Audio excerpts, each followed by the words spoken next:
we knew we were on the right track, and we were finally doing something, for our financial freedom, for our time freedom for the future. I've actually never felt more safe and more secure in an investment than I have in real estate, just because of the community in which we're in with you guys.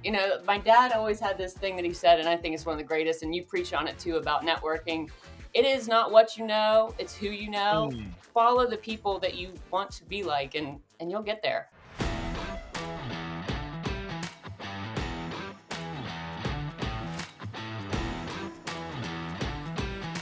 What's up, guys? Real quick, if you haven't joined my free Facebook group, Residential Real Estate with Jaron Sustar, yet, you need to scroll down to the show notes of this episode, click the link to the Facebook group. It's completely free, fantastic place to network and collaborate with other residential real estate investors all across the country so that you can continue to grow your real estate portfolio.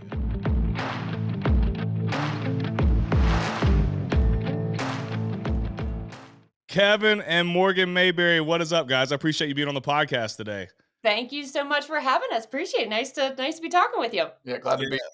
Yeah, this is going to be a lot of fun. Kevin and Morgan are part of our community, the Rental Academy, and they shot me an email, I don't know, a week or two ago, and they're like, hey, we just closed on our first one, and then we were talking just now, and y'all are literally about to close on your second one right across the street or in the same neighborhood, right? Walk away, yeah. That is cool. So we're going to unpack all those details and talk about how you found the deals, how you analyzed it, how you fund it, the structure, all that good stuff. So everybody, all the listeners, hang on. But before that, I want you guys to tell everybody who you are, like outside of real estate. Like, who is Kevin and who is Morgan, and how did you end up here? Yeah, sure. So I'll kick us off. So we're here in Pittsburgh, just a little bit north of it. I work in oil and gas industrial sales. I've been wanting to get into real estate for a long time. And I think it really started with that slow drip to my husband. And a lot of that was your videos on Instagram, JD. So I would just send him little things here and there, not to push too hard, because we had an opportunity a few years ago to get into some flips and turned it down. So this was a good way to get that foundation. We joined the academy. We went through all of our classes. And now we have that network in place out of Cleveland, and we really dove in. So from West Virginia originally, just like the outdoors and chilling and just being with him and I. So this really gives us a way to get our freedom so that we can just travel and live and kind of have a private life. And that's what we're both about. So with that, go ahead. Yeah, and I'm originally from the area in which we live, so I don't know what I did to get so lucky to keep her here. But I'm very fortunate, and just like you, JD, I believe, listening to some of your podcasts, listening to you talk through social media, I believe you're in the medical industry. I also work in surgical sales. And social media is such an interesting place where you can see how successful people are becoming. And, you think growing up, like, oh, if I just have the right job, right, I will be as successful as I need to be. And listening to different podcasts and listening to different things on social media, listening to my wife, more importantly, I've really— That's the key. Yes. That is the key. It's really opened my eyes to seeing that there is more out there. There is more wealth to generate for your family and generations to come. And that's what really got me hooked. And the more I looked into it, and obviously through your class, once I saw the preview for your class and we got into it and the affordability of it, it was a no-brainer for us to get started. Were you guys investing in anything other than, like, before real estate? Were you investing at all?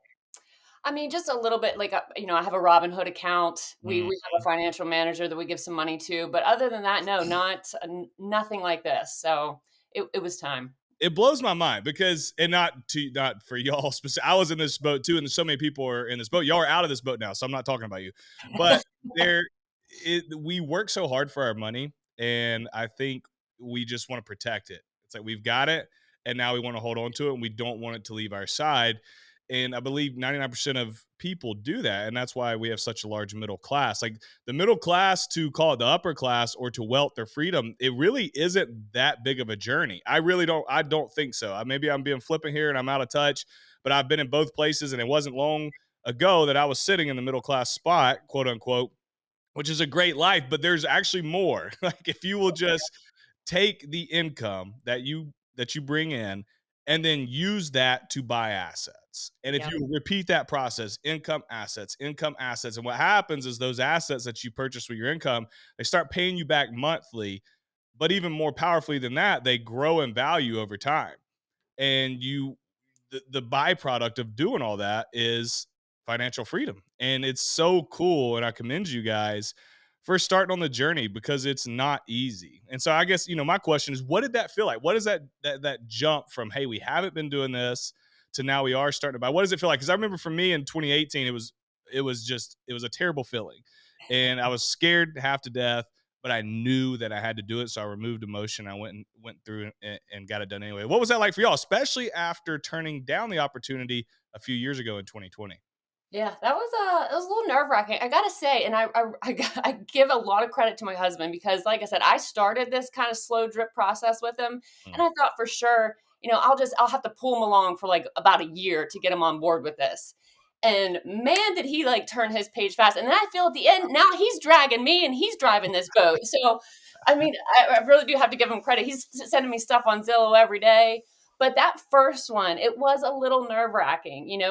We did it under a HELOC, so it's tied and connected to our home. Hmm. But we have such a good team in place. And when you have that network and you have those people that are really holding your hand, and you have the knowledge from the courses that we took with you guys, it was just a no brainer. And honestly, all of that just kind of went away when we went up to sign the paperwork. There were no nerves, there was no anxiety. It just, we knew we were on the right track, and we were finally doing something, for our financial freedom, for our time Hmm. freedom for the future.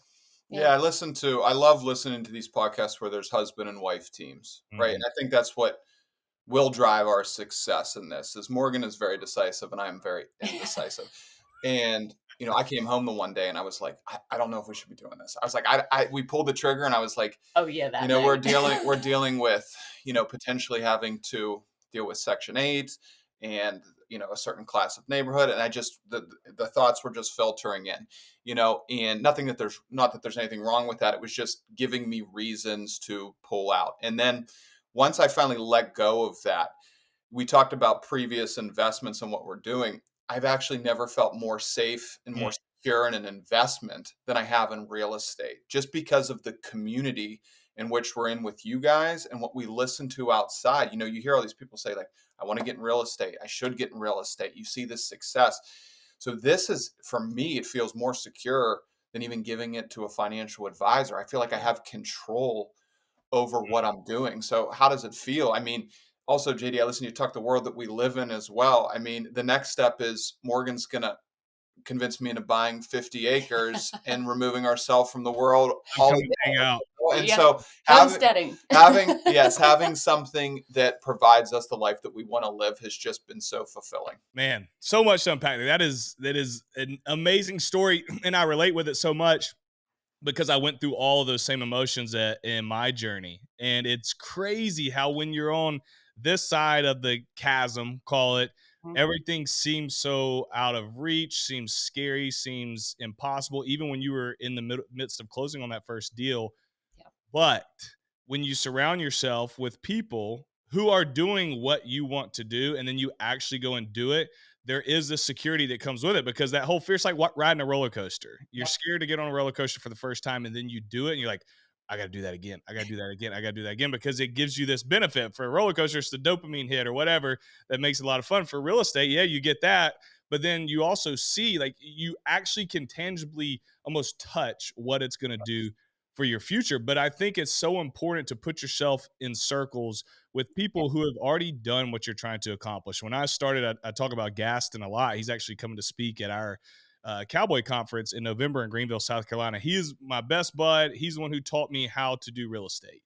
And if I wouldn't have had him in my corner, there's no shot I would be where I am today financially and with my portfolio. I mean, he taught me how to find a deal, how to analyze a deal, how to fund a deal, how to refi a deal, the banks, the property managers, all of it. And so what we've done, you guys are in our community in the Rental Academy. What I literally did, what I tried to do when I created this product, and we're trying to make it better every single day, is how do I be the Gaston to as many people as possible? because not everybody has the luxury of having a good buddy who's in real estate. I got lucky. Like, he wasn't even supposed to go in real estate. He's supposed to go in insurance, but he did. He wasn't even supposed to do investment real estate, but he did. So the stars aligned for him that he then passed on that knowledge to me, but most people don't have that. And so we've created a community to give that to people, because I know how important it is, even for myself today, with the experience that I have, to continue to be in those circles, because it's uplifting. You're learning a ton. And most importantly, I think, like you guys said, it makes you feel secure. You see how many other people are doing it, and you're learning from their trials, you're learning from their troubles. I make this analogy a lot. Probably need to find a new one because it's very, very bad. My wife's going to come punch me in the face one day. But it's like when my wife got pregnant for the first time and she's nervous. I'm like, hey, billions of other women have been pregnant and giving birth. You're going to be fine. Get over it. Don't say that, guys. But that's what I was thinking. Same thing with real estate. Yeah. Billions of people have bought real estate. Get over it. You're going to be fine. Exactly. My dad always had this thing that he said, and I think it's one of the greatest, and you preach on it too, about networking. It is not what you know, it's who you know.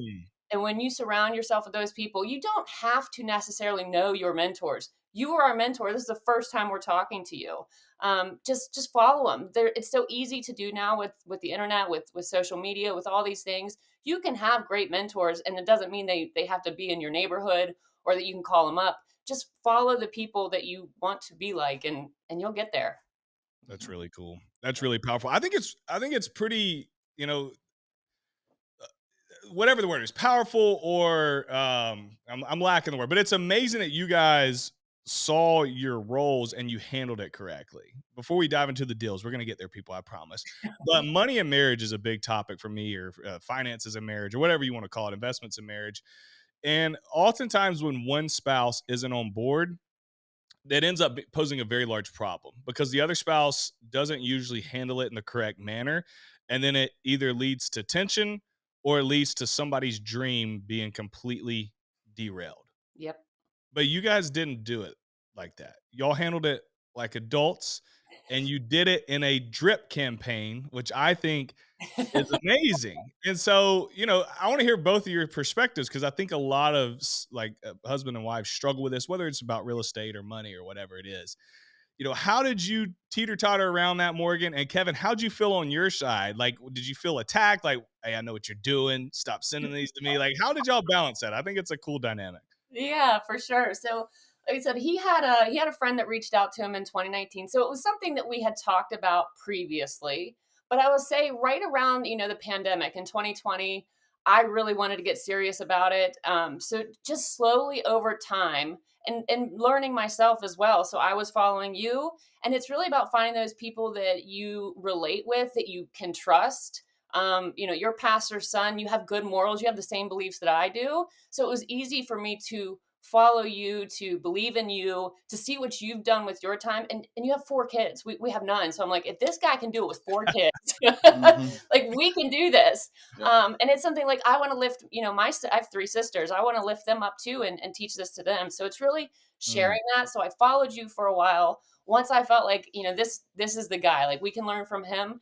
Then I just literally slowly started, a couple videos a week, just sending them to him on Instagram, letting him see it, letting his algorithm take charge then, and let those things continue to come to him. So the more he saw of that, I think it was just easy for him to then go back to his friend and have those conversations, and it just builds. It's that slow, constant, steady drip. We talked about it. We do this thing on Sunday. We sit down and have questions. Like it's a card game, and we ask questions. A lot of it is financial. It's your goals, it's your dreams, it's what you guys want to do and accomplish together. Where do you get these questions from? Because I think honestly, it was a card game. It was a stocking stuffer for him a couple of years ago. Awesome. It was off of Amazon. Yeah, and it's really good. They're awesome questions. They really go through everything that a couple should be talking about. But a lot of those questions were financial. So that was, again, just that part of that slow, steady drip with him. And you know your partner, and you know how you have to approach your partner. I knew I couldn't jam this down his throat, that it would immediately, make him standoffish and pump those brakes a little harder. But that slow, constant drip, that was the way to do it with this guy. Yeah, no, those are great points. And I think the word for me is ignorance. when you think of real estate, you think of capital, you think of a large amount of investment, and it took me a while to be educated and understand the process of getting in, and that was a big part of her educating me, and then a big part of diving into to your course, and that's not to give that a plug or anything, but I guess my point is that you made that very affordable to dive in Mhm. and learn and be able to understand the process. And when I grew up, my father was a teacher. My mother, worked for a bank, and I think they did the traditional ways of investing. So I Mm. was never ingrained in me. Whereas Morgan comes from a family of entrepreneurs, so it was a bit of a clash. Um, but finally through that education piece, I was able to see past, and what the potential would be for us both. And here we are today. You guys locked up your first one, about to lock up your second one. And I want to talk about the structure of it because you mentioned, feeling like if you're going to buy real estate, you got to have just this unlimited amount of capital. And I try to get the message across from my end. That's just not true. I think you need to have capital. I always say real estate's not a broke person's game. So if you're struggling financially, you got a ton of debt, you don't have an emergency fund in place, you don't have excess income, I don't know if I would go buying real estate right now. You can go be an agent or if you want to wholesale or something, but I don't know if I'd start stacking rental properties or taking on flips. But you don't have to, if you're in a good financial position, you don't have to have all these hundreds of thousands of dollars Right. worth of capital to be able to be successful. That's where being creative and using alternate funding strategies comes into play. Whether you are, like you mentioned, the HELOC, or whether you're using private money, or whether you're using hard money, or whether you're doing seller finance, or whether you're doing a mix of any and all of them. And so I know for this first deal, you guys got creative, and I believe you did what we call the BRRRR strategy. And so I don't want to steal any more of your thunder. So take us through, try to remember as many details as you can, the purchase price, rehab, what the refi looks like, what that process is like. Because people hear it from me all the time, but I think there's sometimes like, oh, yeah, okay, like he can do it, big whoop. Okay, so this isn't my story, everybody. This is Kevin and Morgan's doing what you hear me talk about a lot. Awesome. Yeah. Yeah, if you don't Go mind me for it. just starting with this one, Yeah. just because throughout your course you preach networking Mhm. over and over and over again. And we wouldn't have been able to do this without networking. I think it would have been really hard to just scour the MLS in our current city and to be able to find the perfect deal. Um, it- so what we needed to do was find a market that worked for us and also find a trustworthy individual that could guide us through the process beyond the academy, someone in that market as well that we could network work and ask the questions. And you give us, and the reason why we did that was because you gave us all of the exercises to do that, right? So Mhm.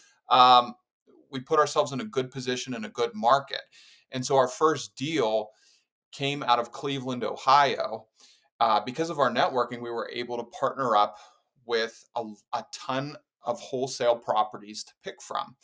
So we were already, in a good position financially with these properties for these to BRRRR correctly. So I believe our first property was about $83,500 Mhm. to purchase. And the comps in that neighborhood were coming out at about 135,000. Wow. And this property only needed about ten to fifteen thousand Yeah, dollars worth of very work. minimum. And a lot of it was on the outside and landscaping and just curb appeal, honestly. So when we calculated the numbers and we knew it was going to rent for about $1,500, um, we knew that this was the right opportunity for us.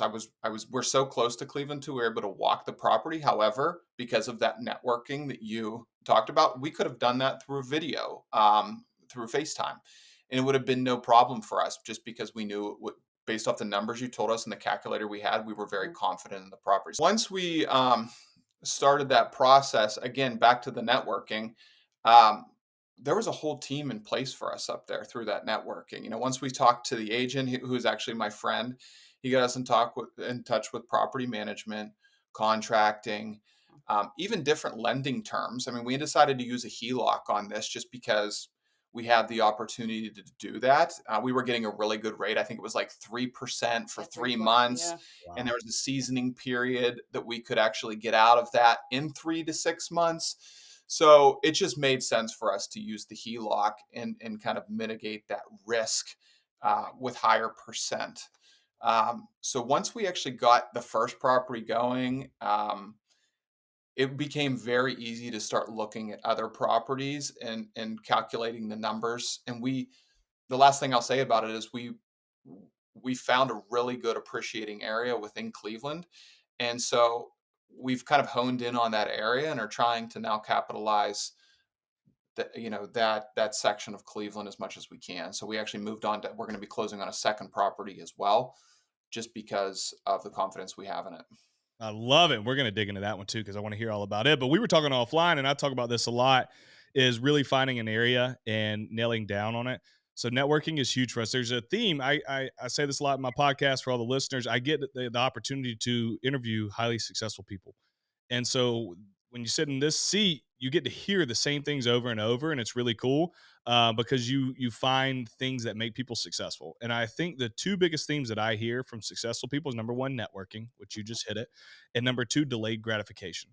Those are the two biggest themes I hear from folks who have done crazy things in life and been very successful. It's no secret that if you're going to be successful in real estate investing, you have to be able to fund your deals, whether you're doing the BRRRR method or whether you're fixing and flipping properties for a profit. You got to be able to get to the closing table with money, and you got to have money to rehab the property. And so I personally use Backflip Capital when I need money to get to the closing table and to rehab my properties. I'm in the middle of a flip right now, and I partner with Backflip. It has been the smoothest process of all time. I literally went on their app, applied for the loan. You get pre-approved in less than 48 hours. You can lock in funding in just a few seconds with the touch of a button. Funding takes less than 2 weeks. Hello, that gives you an advantage when you're making offers on properties. And I can't say enough about partnering with Backflip Capital. They're great folks with a fantastic product that everybody listening to this should check out for the next time you go to do a BRRRR deal or fix and flip property. So here's what I want you to do. Go down to the show notes of this show. I've put a link for Backflip Capital in those notes. All you have to do is click the link so that you can download their app and get your next deal funded with Backflip. If you've been struggling finding good real estate deals, I've got a solution for you. It's REI Call Center. REI Call Center has professionally trained and managed cold callers to help you scale your real estate business. I think they give you somewhere around like 1,500 cold calls per day. Their clients have closed around $10 million from the leads they brought in. They got close to 200 clients going right now, and they're really more than just cold callers. Yes, they have their team of professionals who are making their calls, but they have weekly trainings and Q&A calls for yourself. They have training videos. They've got Slack channels with dedicated people to make sure you're successful. They've got checklists, cheat sheets, you name it. They've got you covered to make sure you are successful in your real estate journey. Well, how does it all work? Well, step one, you're going to pull a targeted list working with them from PropStream so that you can target the certain locations that you want to start buying properties in. Second, they're going to use their Zen call platform to start calling 1,500 calls a day per cold caller. They're going to then upload all the leads into Asana. You have a view of them, and you can go attack and start buying the properties that you see that pique your interest without having to do any other work. Look, I have worked a W-2 job while building my real estate portfolio. I've been raising a family the entire time, so I haven't had time to go and cold call myself. And that's where a company like REI Call Center comes into effect to be able to take that load off your plate so that you can generate leads, close more deals, and build that portfolio. You can reach out to them at reicallcenter.com, or if you go to the show notes of this episode, you will see a link that will take you directly to it. Buy your first or next real estate deal in the next 90 days guaranteed, or we'll continue coaching you until you do. That's my guarantee if you join my rental academy. I've stumbled upon a process that is so powerful that I can sit here today and say, you can come into my world and buy your first deal in the first 90 days. And if you don't, I'm going to keep coaching you until you do. What we've done in the rental academy is we've removed all the roadblocks for you. I've already chosen the market for you. You're going to have leads generated automatically. Myself and my team's going to work with you to analyze those leads. When you pull the trigger on a property that you want to buy and you need to fund it, we've got lenders in place. And after you've closed on it, if you need to rehab it, great. We've got contractors in place. And if you want to keep it as a rental, we've got property managers in place. So you come into our world, we plug you into a proven system, make it easy for you so you can have success in your real estate investing journey. If you're interested, you can go to cowboysacademy.com, or if you go down to the show notes of this episode, click the link that says Cowboys Rental Academy, and it will take you to your next steps there. I preach on networking all the time. I think it's huge. Morgan, what your dad said, my dad says. It's not what he said. Two things. It's not what you know, it's who you know, and then pay now, play later. And so he was teaching me networking and delayed gratification when I was younger, and I didn't even know it. I would just roll my eyes. Oh, here we go. Pay now, play later. He was spot on. And so I think that's awesome. But I want to dive into this deal a little bit. The first one we're talking about. So break it down for everybody. So they're doing what's called the BRRRR method. Kevin and Morgan are. So they're going to BRRRR stands for buy, rehab, rent, refinance, repeat. Okay, so they bought this, and cut me off if I say anything incorrectly. They went and bought this property for $83,500 with their HELOC. Okay, so they took a home equity line of credit out of their personal home. They used this HELOC. Did you use the HELOC for the entire purchase, or did you do it for the down payment with hard money? The whole purchase? The whole purchase. Whole purchase. So they spent $83,500 of their HELOC to buy the property. Then let's say they put $15,000 in it. They said 10 to 15 for rehab. Okay, so that puts us all in. Just call it, put it $100,000 just for easy math. They're all in at $100,000. Once they rehab that property, they went to a bank, whether it was a small local bank or Kiavi or all these different types of banks who will lend to you. You guys can know who you used here in a second.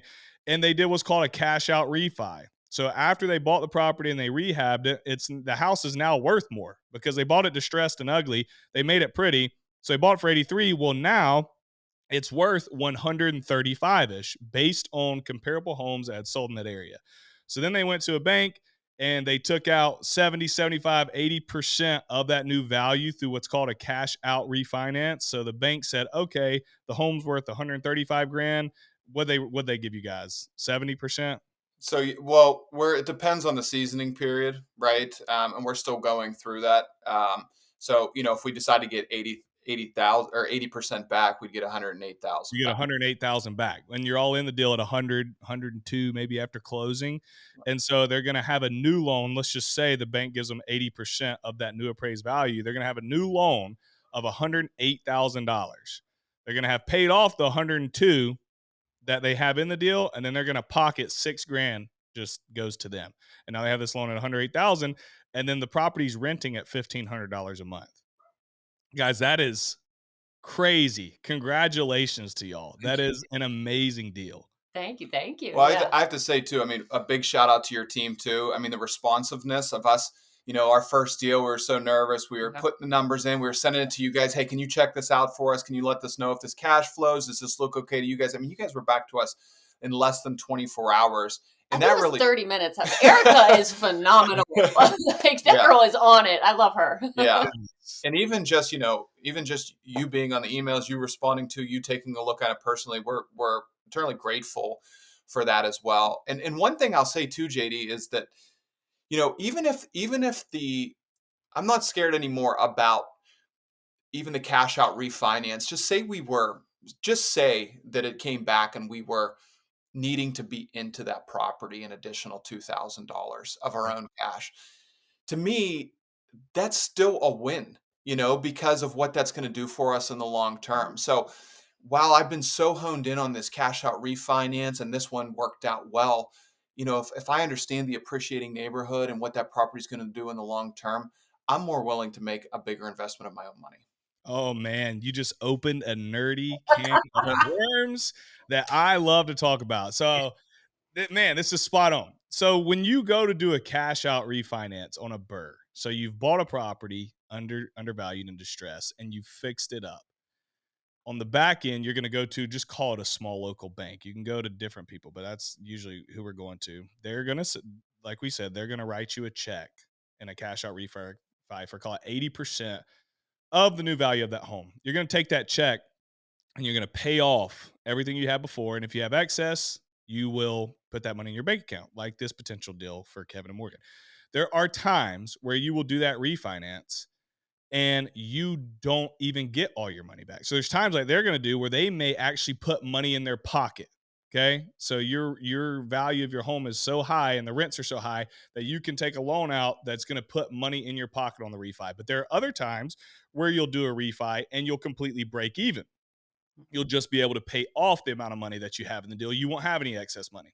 There will be other times where you do a refi and you still have your own money in the deal. You weren't able to recoup all your money. Guess what, guys? That is okay. Because when you look at usually what you have to leave in the deal off of a BRRRR compared to the amount of money you would have had to put in a deal if you did a traditional 20% down buy plus funding your own rehab, Yep. it is not even comparable. With a BRRRR, you may end up leaving, two, five, 10, $12,000 in the deal. But if you were going to buy it traditionally and rehab it with your own money, your down payment alone was going to be 20 grand Yep. for rehab. And so it's not even comparable. Your cash on cash return usually skyrockets. You're able to recoup a decent amount of your capital, if not all of it. And it gives you that firepower because, as you guys know, the capital that you have, whether it's your HELOC or private money or hard money, is the firepower to be able to go and buy the next. And that's what's so powerful about the strategy you guys just deployed is, hey, you put out your money and now you're going to recoup it back plus some. But even if you don't get it all back, you still would get the majority of it back. And I think people, when they're newer to BRRRR, they're thinking, if I don't do what I call a clean BRRRR and get all my money back or get excess back, then I've done it wrong. That is not true. It is okay to do a BRRRR and not get all your money back right now. It's also okay to do what I call a future BRRRR. When we talk about BRRRR, everybody thinks it's got to happen in 3 to 4 months. That's fantastic, or 6 months, whatever. Mm-hmm. Sometimes the refinance part may happen a year and a half later, may happen 2 years later. And so the whole point is it all goes back to finding good deals, right? So I say there's 5 key things you got to be a stud at in real estate to be successful. You got to be able to choose a market, generate leads, analyze those leads, fund the deals, and then manage rehab and manage your properties. But if we can start with finding good deals, the undervalued deals, then the sky is the limit because it gives us so many opportunities and options as we progress forward. Absolutely. Yeah. Well said. Yeah. Yeah, that's spot on for us at least. I mean, we're so new to it, JD, but that makes total sense to us, especially after going through your course. I love it. And it's so cool that you guys are probably going to get money back on this first one. I've had a couple where the most recent one I did, I got $11,000 back on the refi. Nice.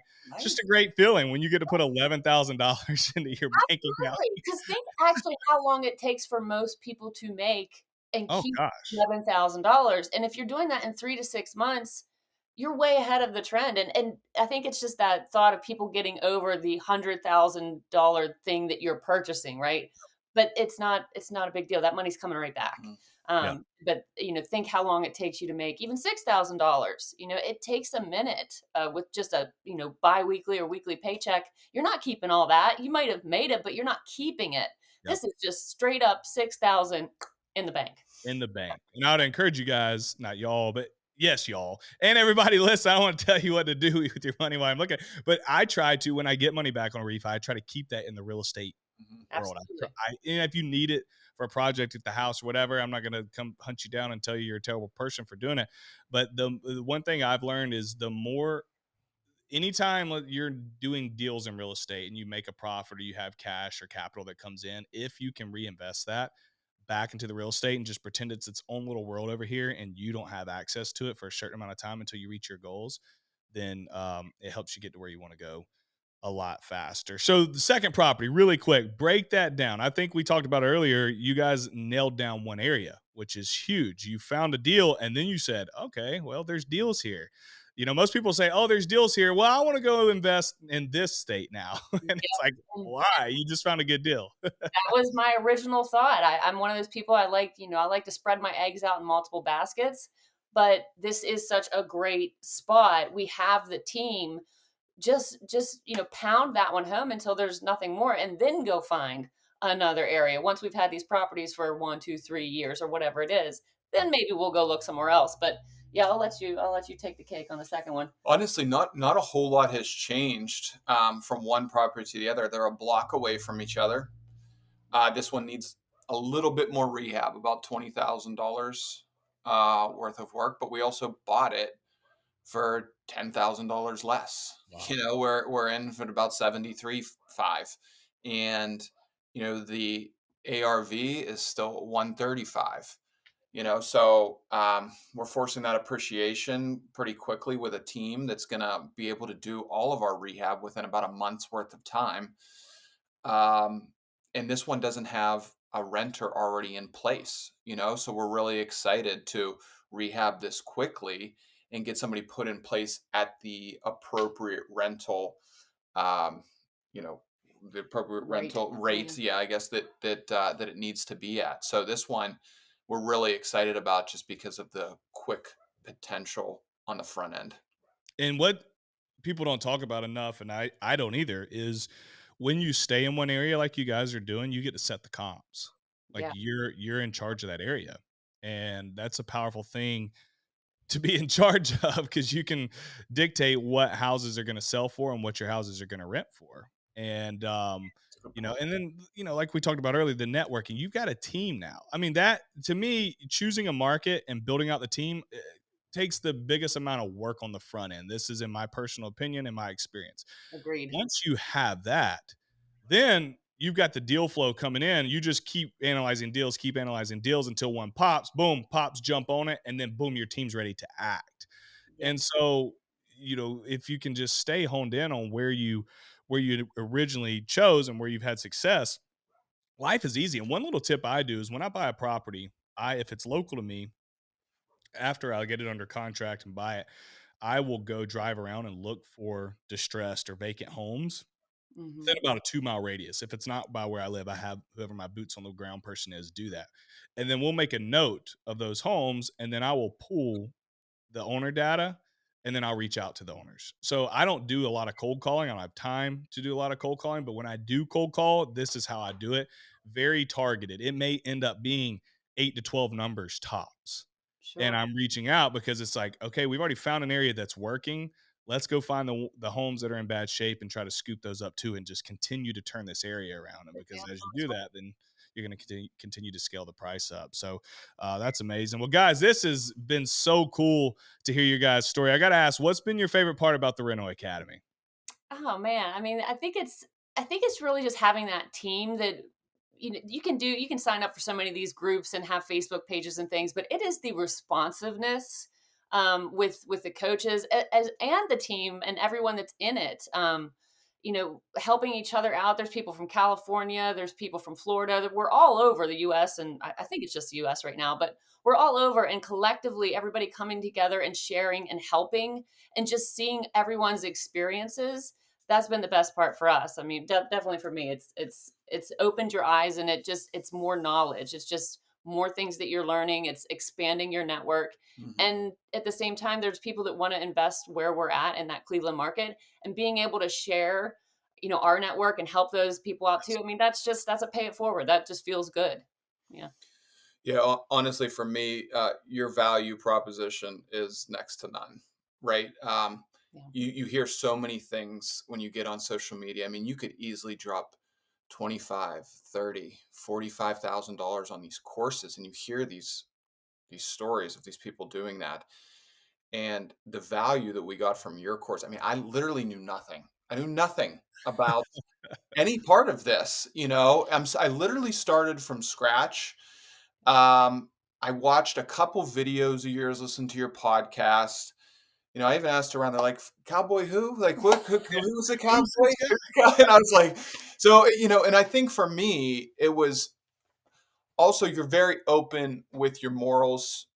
You're very open with your family values as well. And that provided a lot of trust with us as well. There was a lot of like mindedness there as well. So, the value proposition, understanding who you and your team were, and then also seeing, like Morgan said, the community that you have. For us, it was a no brainer. And then once we got into it, you hit the nail on the head. I mean, this could have probably taken us 2 years to get all the information, if not more, that we Absolutely. needed. And we started in what, July? Yeah, mid June. We got back Oh, from vacation. mid-June. Yeah, mid That's June. right. And we Yep. bought our first property in September. Yeah.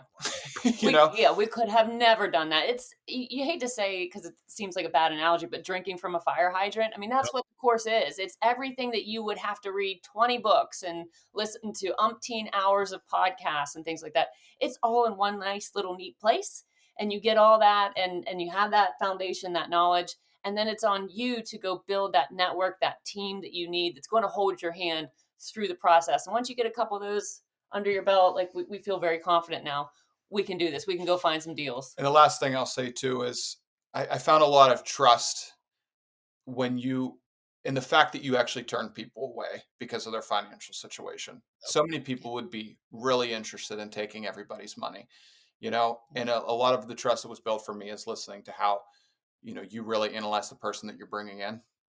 Yeah. And that was important to us as well. That's awesome. Man, that means the world. Morgan, one thing we've done too, since you guys have joined, we try to make this product better.